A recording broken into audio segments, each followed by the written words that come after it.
Hello hello hello and welcome और welcome back to the channel lord with Piyush. आज की इस वीडियो में हम बात करेंगे कि स्पॉट राउंड का प्रोसीजर क्या रहेगा, कि जो भी तुम्हें स्पॉट राउंड में पार्टिसिपेट करना है जिन जिन लोगों को, आखिर क्या क्या स्टेप्स है जो कि तुम्हें याद रखने पड़ेंगे। ठीक है, सबसे पहले इस वीडियो में मैं शॉर्ट में सारी चीज़ें कवर करूँगा। पहला पॉइंट ये है कि जो बच्चे जिन्होंने ऑलरेडी राउंड 1, राउंड 2, राउंड 3 यानी कि नॉर्मल राउंड्स में पार्टिसिपेट किया है, उन्होंने ऑफकोर्स अपने आप को रजिस्टर किया होगा। उनके पास क्या होगा, एक यूज़र ID और पासवर्ड होगा, राइट, जिसको लॉगिन ID पासवर्ड बोल लो।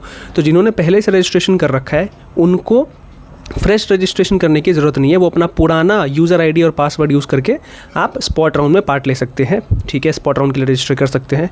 जो नए बच्चे हैं जो कि फ्रेशली आ रहे हैं सीधे स्पॉट राउंड के लिए, उनको आपको रजिस्टर करना होगा। सो न्यू रजिस्ट्रेशन करके आप वहाँ पे पूरा प्रोसीजर फॉलो करेंगे, आपको फिर आपका लॉगिन ID और पासवर्ड मिल जाएगा, फिर आप उससे लॉगिन करके स्पॉट राउंड में पार्टिसिपेट कर सकते हैं।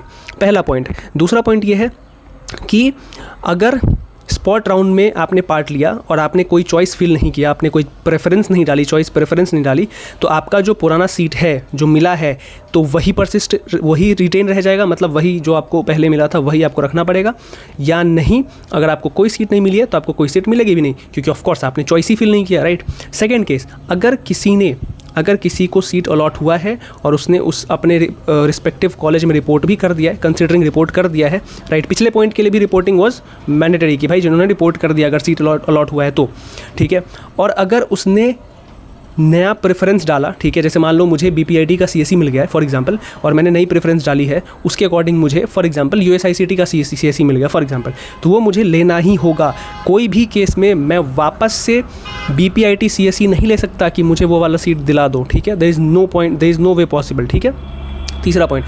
चौथा पॉइंट, जो उसके बाद जो इंपॉर्टेंट पॉइंट ये है कि भाई स्पॉट राउंड के लिए जो रजिस्ट्रेशन फ़ी है that is you all know that is 500 rupees. तो आपको 500 रुपये का रजिस्ट्रेशन फ़ी आपको पे करना ही पड़ेगा स्पॉट राउंड के लिए, ये बात आप याद रखेंगे, ठीक है।